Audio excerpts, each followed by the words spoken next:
মাত্র 5 মিনিটে আরো একটি নতুন হাতকড়া বানিয়ে ফেলবে আমাদের মানিক ভাই। আপনারা ভিডিওটি দেখতে থাকুন। প্রথমে ককসেটে কাবিনী পাতাগুলো চতুর্পাশে খুবই সুন্দরভাবে কাটিং করে গেঁথে নিচ্ছে, আপনারা ভিডিওতে দেখতে পাচ্ছেন। মানিক ভাইয়ের কাজের গতিটা অতি দ্রুত, হাত চলে, আপনারা সবাই দেখতে পাচ্ছেন। এখন লাল গোলাপ গুলো খুবই সুন্দরভাবে ককসেটে গেঁথে নেবে। এক এক করে লাল গোলাপ গুলো মিল মতন বসিয়ে নিচ্ছে। যেহেতু মাত্র 5 মিনিটে তোড়াটি বানিয়ে ফেলবে, এর জন্য কাজের স্পিড প্রায় দ্বিগুণ বাড়িয়ে দিচ্ছে আমাদের মানিক ভাই। তার সময় মাত্র 5 মিনিট, এর মধ্যে তার তোড়াটি রেডি করে দিতে হবে।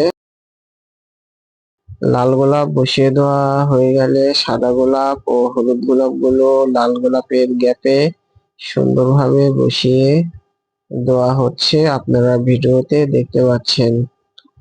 যেহেতু এখন ফুলের সিজন না, অফ সিজন চলে, গ্রানের জন্য কাঠগোলাপ মাঝে মাঝে দেওয়া হচ্ছে যাতে ফুলের কিছুটা হলেও গ্রান পাওয়া যায়। তোড়াটির প্রসেসিং প্রায় শেষের দিকে।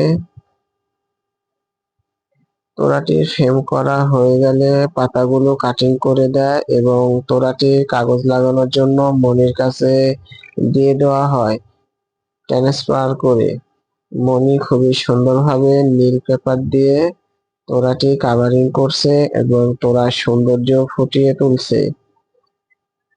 সবসময় মনি মনোযোগ দিয়ে কাজ করে, তার সর্বোচ্চ চেষ্টা থাকে একটি তোড়া সুন্দরভাবে চায়না পিপি পেপার লাগিয়ে ফুটিয়ে তোলার জন্য।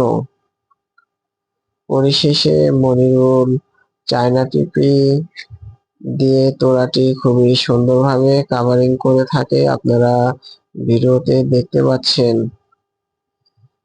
অটো রিবন বেঁধে দিল এবং কেচির মাধ্যমে একটি ডিজাইন করে দিল। সবাইকে অসংখ্য ধন্যবাদ।